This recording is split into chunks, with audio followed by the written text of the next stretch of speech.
do it. She always cried. Ignore her. I ain't even started the poem yet.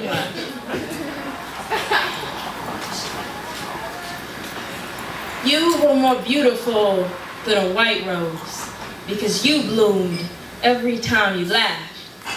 You loved to bake bloodlines in the bottoms of our bellies, so you cooked often. Chitlins, collard greens, cornbread, your favorite liver and onions. Ugh. But your German chocolate cake is my favorite to this day, Grandma.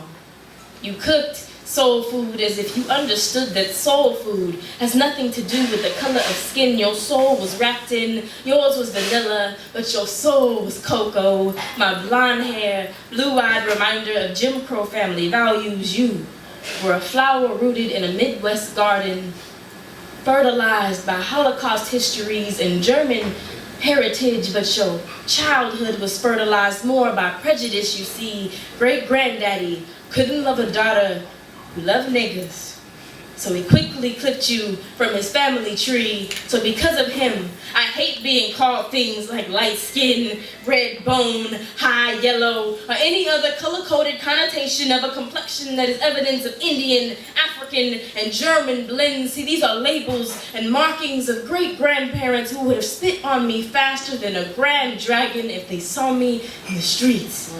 And I remember visiting you in a nursing home.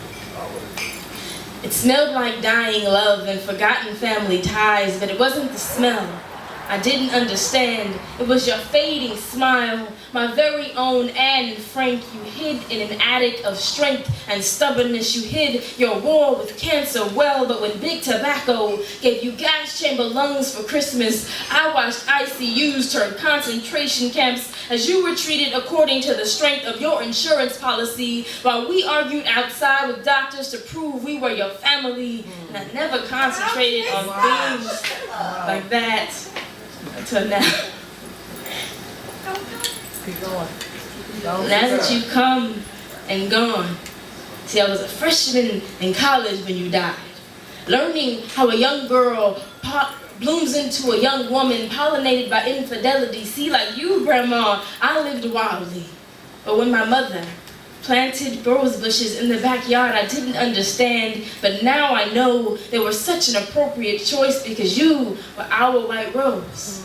A reminder that even the most delicate of beauties need sharp edges to survive. You love men like roots, deep, brown, strong-willed, but no one had a stronger will than you to survive. So when the cancer made your hair shed like wilting petals and the chemo faded your scent, your vanilla scent into sour sickness, I promised never to forget you, never to forget your laugh, your cooking, your dance, your cigarettes. But now I just wish you were here to see me graduate for the third time, to meet my boyfriend, or maybe even someday kiss your grandparents or grandchildren goodnight. But before I have my own family, I understand now that you loved earth-flavored men and birthed sand-colored children because you knew families needed strong foundations. So before I build my own foundation, I have a wedding day. And on that day, I will carry a bouquet of white roses with the roots and dirt still dangling, so I never forget that even the whitest of roses have brown roots.